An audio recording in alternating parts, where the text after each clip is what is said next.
Construction Champions. It's your host, Ron Newsbaum, and we're here for another amazing episode of Construction Champions Podcast, where, as always, we're burning the damn house down, and then we're building it back up.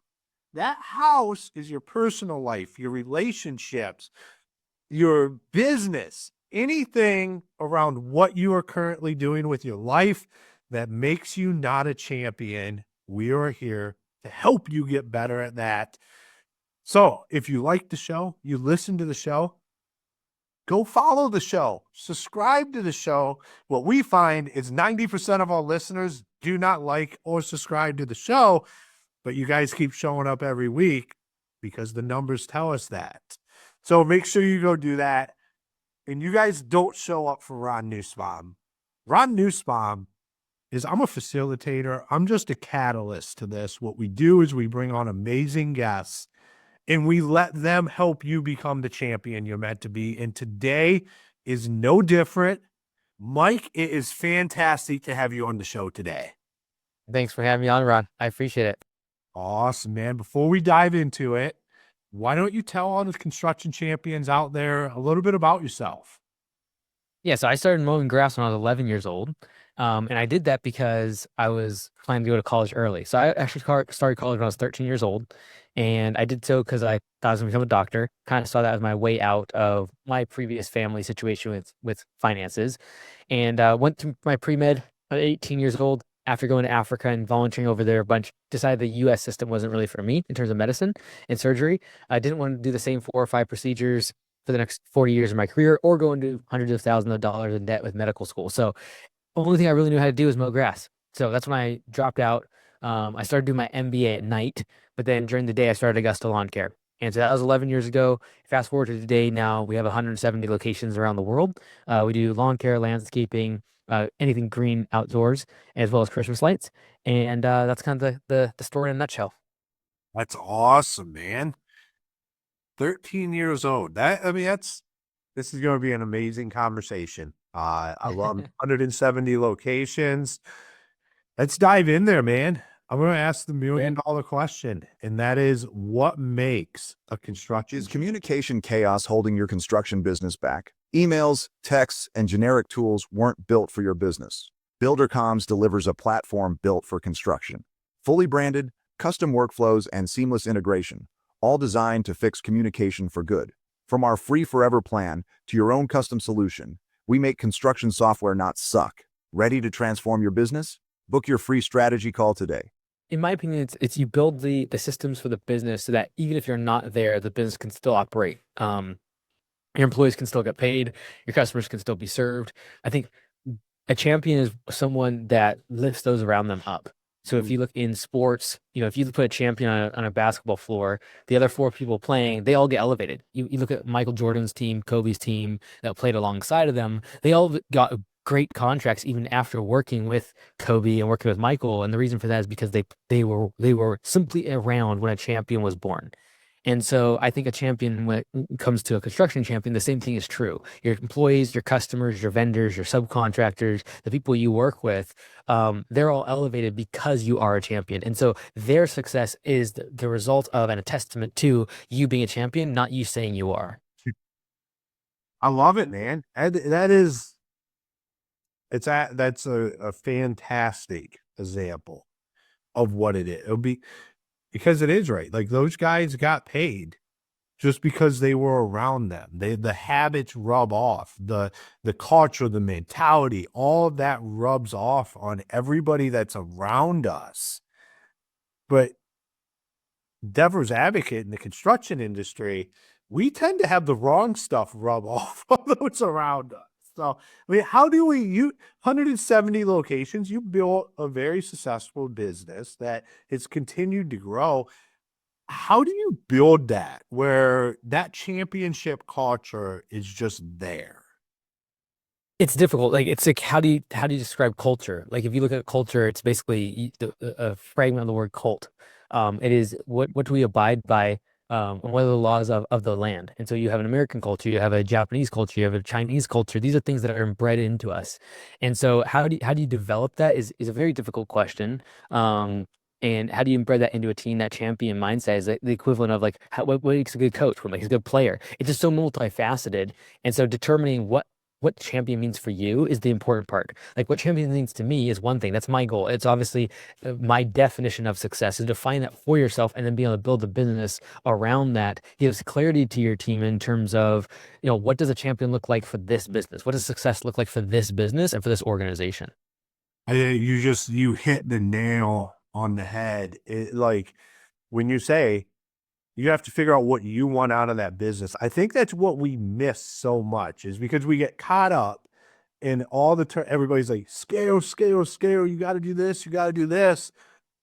But does that get you where you want to go? Like it's such a critical step that people miss when they're building their businesses or just trying to grow their businesses is like, what do I really need from this? What does it need to provide to me? Yeah, like when we franchised the business 11 years or 5 years ago, I should say now, and it was scaled since then. The reason we did it was because we were clear in terms of what the vision of the company was. And that was we wanted to change the level of professionalism in the landscaping industry. Most landscapers you think of as like, guy with cut off short shirt and rolls up in a beat up truck, no uniform, super unprofessional, can't speak English, etc. So we wanted to change that. And so when you have a clear vision, you can then make clear decisions and it's very obvious what the next decision and what next turn of the road should be. Not having that makes it very like hey, we're making a bunch of progress, we're growing the business, great. You're turning wheels fast, but you have no direction. And so you can be going 100 miles an hour just cranking, growing the business, getting more done, but if you're going in a circle, we don't actually get anywhere.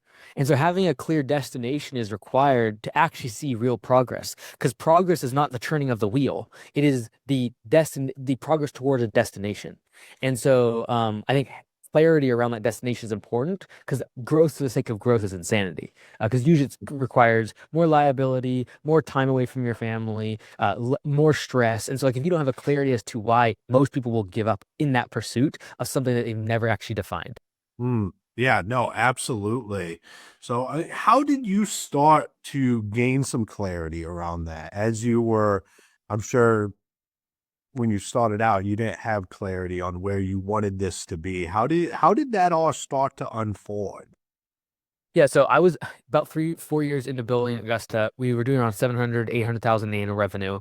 And I got a workplace accident. So I was underneath the dump truck engaging in the PTO of the dump truck manually because the cord had broken inside the truck, old truck, 1990 L7000 dump truck. And so in doing so, my hoodie got caught in the PTO. And so just in a split second, it kind of took all my hoodie, my t-shirt, wrapped it up around my neck, kind of cinched me underneath the gearbox with the PTO spinning. And, by the grace of God, I dropped out. It just like eviscerated around my neck. But it took a couple weeks to kind of repair, be on the mend after going to the hospital. And so in that moment, I realized that I had no systems in the business. The business was built based upon me working 10, 14, 15 hours a day. I'm on the hospital bed, literally video calling my crew, walking them to the next project. So realizing that like I had built a business that required me at the intersection of every single aspect of the company. I had no systems. Goes back to like, what does a champion mean? It's like the business would run without you. And that became the goalpost. That became the North Star. And then basically started recording videos about helping other landscapers and business owners and home services like figure out how to make those systems. Because the vast majority of people, fortunately for myself, I didn't have dependents, I didn't have a family. I was able to get through those 2 weeks. But for the vast majority of people, they would have lost their business in those 2 weeks. And so it's a championship mindset. Being a champion means I build a business in a way that it gets better without me. There's systems in place that people can still succeed, the employees still get paid, jobs still get sold.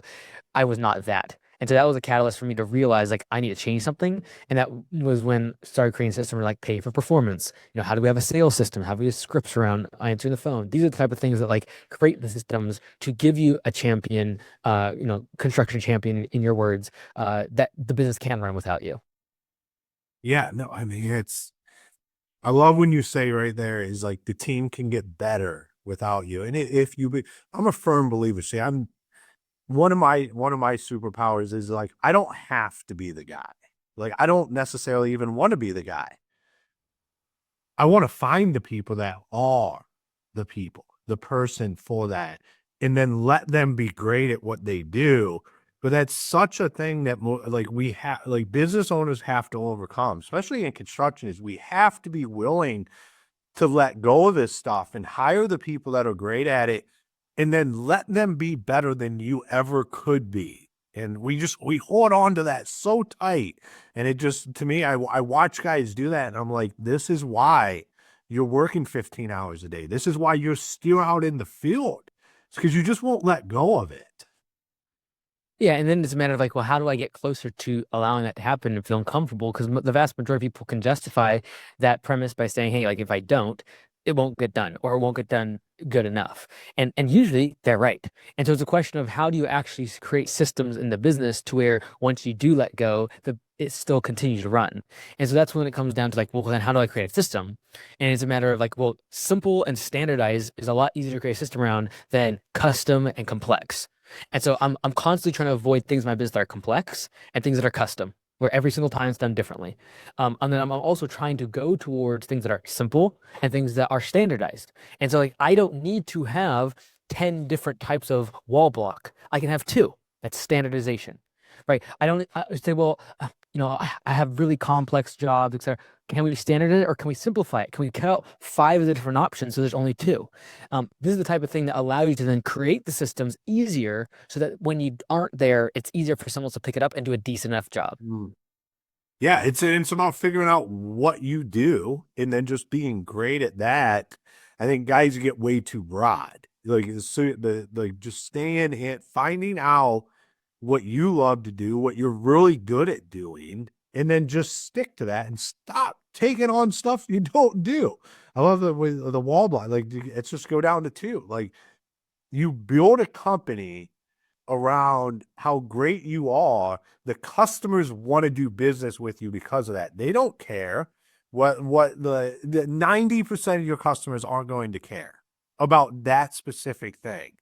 But it's going to create a roadblock. It's going to create a herder for everybody on the job site if you don't just simplify it and make it to where anybody can step in here and do it. Yeah, like the fastest way to grow revenue in any home service business is typically 2 things. One, add services. So adding more services to your current mix. And then secondly is increasing your service area. Because you just constantly drive further away and constantly serve more customers. Those are the fastest way to grow revenue, usually the least profitable. Also the least scalable, because as I have more services, I have more training I need for new employees. I have more complex certain systems and payroll and insurance. The list goes on. And so scaling that back is very difficult. Now I went through the process of like taking a business had like artificial turf and excavation, and we had dump trucks and tree chipping. And okay, how do we actually simplify this? How do we standardize this and bring it down to our core competencies? And if we look at most industries, the people who get paid the most are the ones that specialize. If you go to a specialist, like in surgery, for example, you will pay someone hundreds, if not thousands of dollars per hour. You go to a general practitioner and you might pay them 15 or 20% of that. And so by trying to be a jack of all trades, you become a master of none, and no one's willing to pay you what you're really worth. And so instead of complaining that people aren't willing to pay what you're worth, focus on being the best at one discipline so that everyone comes out to seek for you to be their contractor in that specific discipline. And if you think about the greats, whether it be in sports or in business or in entertainment, like they focus on one thing maniacally, and usually that came with the result of other things in their life being completely out of whack. And so someone like Elon, for example, someone like, oh, he's running all these businesses. They're all technology companies, and his personal life is an absolute joke. His health is a joke. You look at Kobe, you look at these people that's like only focused on one thing. And so if you're going to become a champion, usually it comes at the cost of other areas of life, and trying to be everything in like, I'm going to be this perfect parent. I'm going to be this perfect health specimen. I'm going to be basically an athlete. I'm also going to be this great business leader. I'm also going to be able to serve my community. Like if you try to do all these things, that's typically that the average person will do, versus the champion. If that's the goal here, is you specifically focus on one thing. And the same thing can be true in your business. It's like if you're just a contractor and you will do anything, you are essentially the person that is saying, I am going to do everything for you in terms of every service. Like that's not what the champion does. The champion says, I'm going to do 1 or 2 things so well to where I'll be known for these things, and people will seek me out and pay me whatever I would ever imagine to be able to get those services from me. Yeah, I mean that's right on point. And it's the trap that guys find themselves in out there, is because they're so afraid that if they say no, they won't have any work, but they're losing money on the work they're doing. Like it's this but I watch the guys that get on the other side of it, and it's just so much better. They have so much more clarity because they started with what we originally started talking about there was understanding the outcome that you want to create for yourself and your business. And then they built around that, and it becomes so much easier. Yeah. And yeah, like the clarity and the focus around it becomes so much easier to make decisions as well as find talent. It's harder to train someone on a jack of all trades type of business. It's people are like, oh, I can't find anyone. No, it's the fact that you require them to have basically 20 years of experience just to be able to get started. Or you get someone that's green and it will take you 2 or 3 years of being unprofitable and fixing all their mistakes before they're finally actually capable enough and efficient enough to do the work profitably. And so it's simply a matter of, you know, if you look at the people you look up to, usually they have done one of your services at a high degree. So for example, it's like, well, I offer all these services. Okay, take one of them. Is there any business under the sun that does that business, that does that just that one service and is able to produce the size of business your goals are set out to have? Well, yes, like I want $1 million lawn care business. Great. Do I need to do tree chipping? Do I need to do construction of paper patios and retaining wall? No, like there are companies that have done only this one thing before and they got specialized enough and they still built $1 million business. And so the slippery slope, the reason that we all go down as contractors is because here's the fact that's very hard for us to comprehend. Yes, if you say no to that service and the customers are trying to offer you the job, you will make less revenue today. But what will also happen is you'll have clarity and focus on your marketing message, your emails, your targeting, your website will be dialed in on one specific service and it can scale. And so by saying no to the service today, you're saying yes to the scalability of the service you are offering in the future. But most of us can't make that trade because by saying no today to the service that someone's literally trying to give us work, we are going to make less revenue. Yeah, I mean, you're hitting it out of the park. Like this is what guys have to understand, especially at the start of the year here. Like this is the fundamentals of how you get somewhere. Like how do you get? I remember when we finally got all of our systems figured out, and we took a hard look at who is successful within our business. Like we down the road from the getting clarity on what exactly it is we do. This is all we're going to do. Then building systems around them. It gave us the ability to then say, well, who's really good at this stuff? Because we can now teach anybody to do this. Like that, when you said lose 2 years, that's what we were doing before. Because you hire somebody, you have no systems, they don't have a clue. It takes you 2 years to get them trained up of just them being out in the field. But if you have systems, within 12 weeks, we could get anybody up to speed on how to sell what we were doing or how to install it. And that's what happens when you get that clarity and then build around it.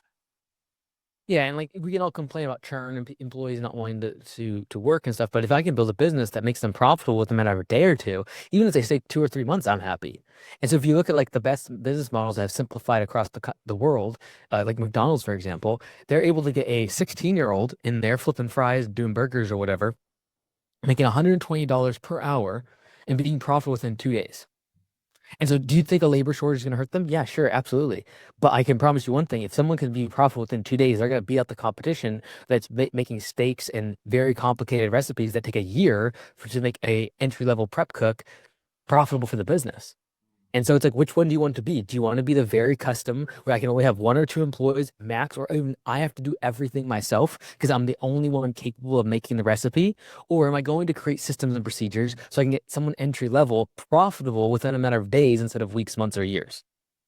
Yeah, and I think that when you talk, I love how you present that because it is about how do we get employees to becoming profitable? Like that is such a great analogy and a way to look at that because that's even what I just said is like, how do we get somebody trained up to where they're proficient? Well, it's not just about being proficient. How do we get them to where they now make money for the business every time they clock in? Yeah, absolutely.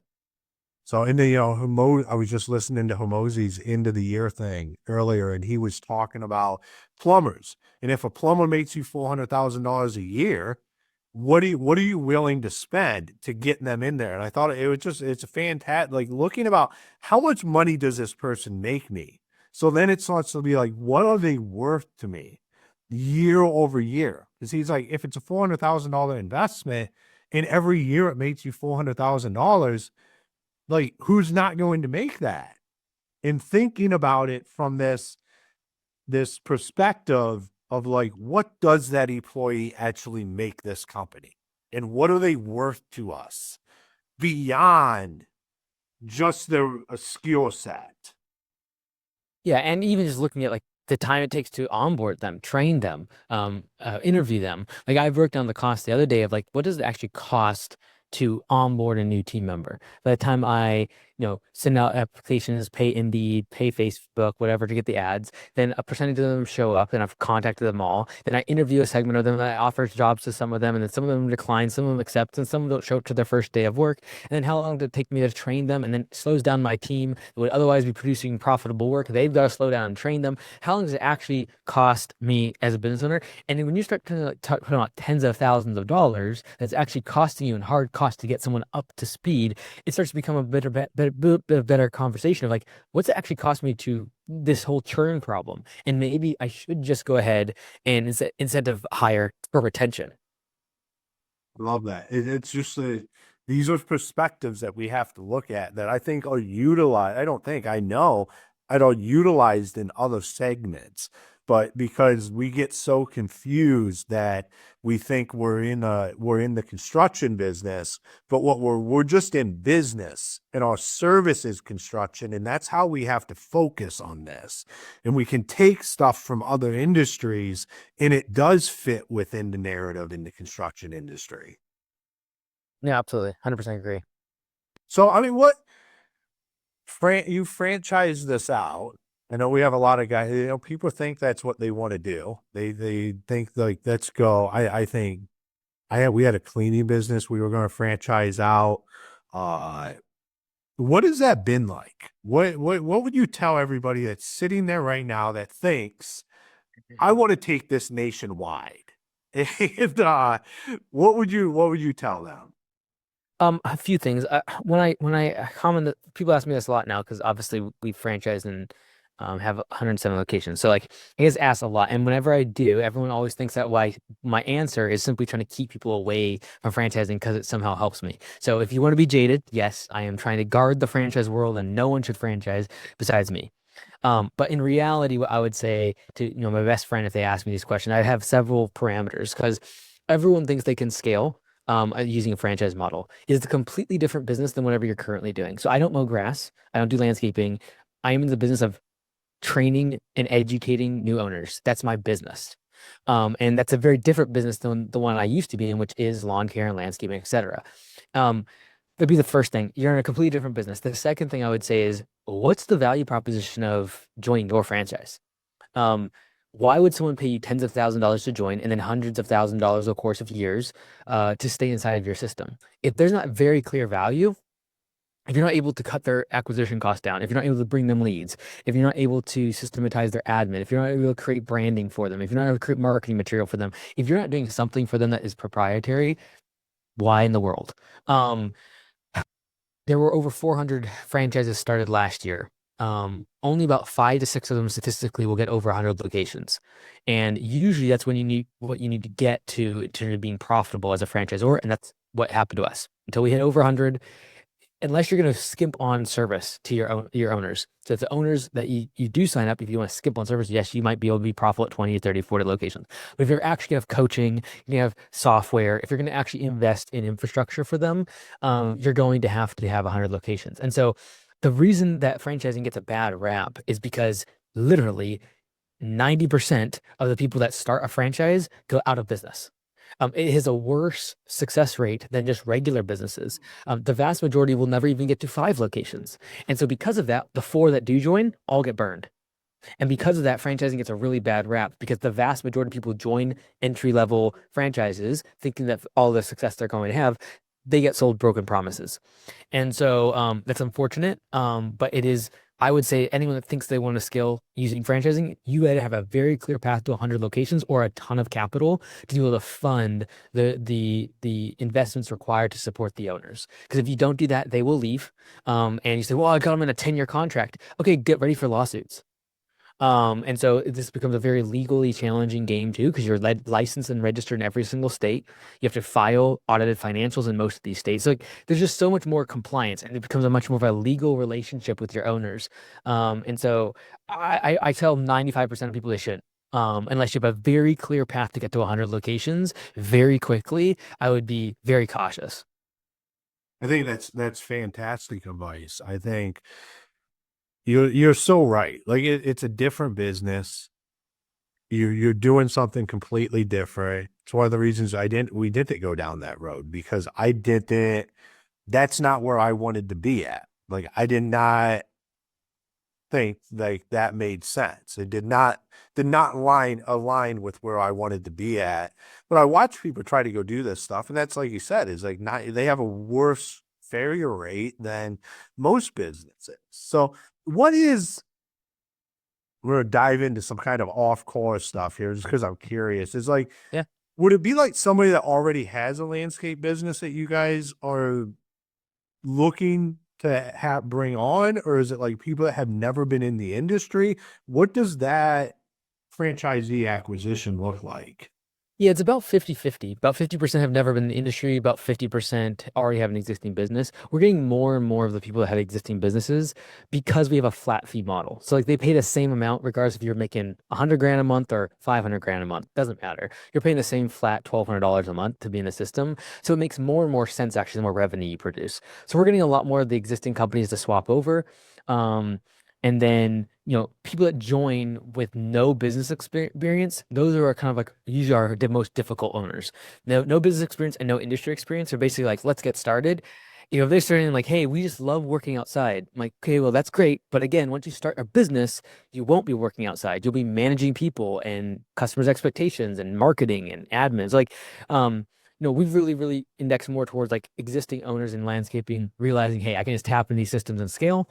And then we have people that are wanting to start a lawn care business. They follow my content online. I'm like, okay, I should just do it with them. This will be a fast track of skipping 3 years of pain trying to figure things out. Yeah, no, and I would think like if I had a landscape business and it's a very, like, especially where I'm at, it's a very competitive market. I would think it's a very competitive market in anywhere. Like if I could somehow connect myself with something that was a way bigger reputation than what it's going to take. I'd have to think in landscaping, you're probably 5 years from being able to build any kind of reputation in a market, I would think, just because there's anybody can go get a trailer and a mower. Doesn't mean they're good at it, but that's what you want to separate yourself from those people. How do you do that? Get association with a brand that is recognized, that people understand. And that's why I would think you have a lot of guys that make that jump from just being Joe Smo the mower to now, hey, we're Augusta. Like it's I just think that makes sense in my mind how it works. Yeah, and I think it's a matter of like if you were, in India, for example, and you have, Billy Bob's sandwich shop versus Subway, like you might be like, hey, Subway isn't authentic, quote unquote. But I know what I'm gonna get. And so, like, I remember the same thing happened when I was trying to look for someone to like clean my house. Like, well, I'm willing to pay Mary Maids like twice as much. I really don't care the cost because I know the experience I'm going to get. I know that something bad happens, I can go after corporate. I can get this franchisee in trouble. And so there's a certain amount of brand reputation that even as a customer I'm looking for. And so there's trade-offs. So like, there's also people that are like, I would never buy at Subway, or like they're against corporate, or they call in and it's like, I don't want a big company. I want like Billy Bob to always be the person mowing my grass. And so there's definitely trade-offs. But I think it's more rare that you have a brand in home services that is national than the local guy. And so I'm going after that audience that is usually much less price sensitive, that is willing to pay a premium for that brand behind the name, that they know if something goes wrong, they can go to. And from my experience, those are the customers you want. Yeah. Personally. So awesome, man. This has been a fantastic conversation.